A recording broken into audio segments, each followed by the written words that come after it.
Good morning mga kasabong. Ito na naman si Arubian Fowl nagbabalik.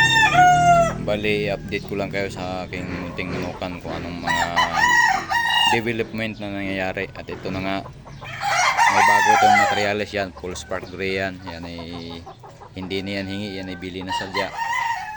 Tapos ito na yung mga palahi ko. Bulik.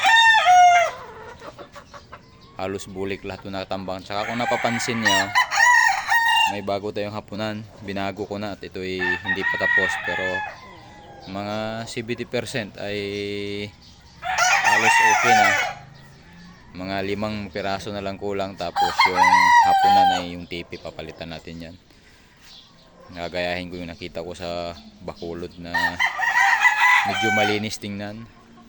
Ito pa, oh. Yan, itong tambangan natin ay puno po ito. Yan. Tapos meron din panglabang yung umagang ito. I-update ko rin kayo kung anong maging resulta. Tapos may mga puti tayo. Natira kasi yung mga ko hindi nagbablog. Lahat ng manok ko binibinta ko muna. Ang dami ko rin puti. At ako pinipira ko muna. Ay, meron pa tayo din eh. Meron pang bulik din eh. Tapos ito naman yung mga inahin na pinapahinga natin para sa sunod na breeding this coming early bird ay mag-breed ulit. Pero sinusubukan kong every month meron akong pisa dahil ako hindi na nagpa-incubator. Gusto ko buwan-buwan ay merong pasisiw para pag nagbinta man lagi may kasunod. Pero ito ay puno.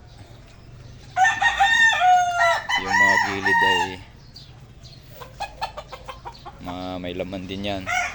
Hindi ko pala natanggal yung ukrat. Yan ay bala ko rin tanggalin. Sayang, maraming bunga. Kaya nahiyaan ko muna. Punta naman tayo sa kabilang side. Ito yung panlaban nating tambang. Inakis ko muna. Tapos yan, yung mga kasunod. Tapos ito din eh. May laman to lahat. Yan. May laman lahat yan.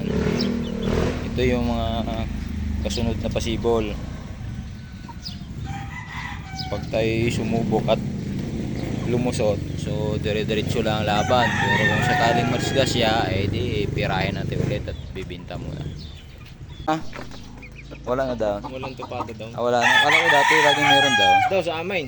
Yun nga, hindi ka sundo kasi iyo. Oo, yun nga. Yun nga. Tuwing linggo meron daw. Oo, dati. Ngayon wala na. Wala na. Inalis na.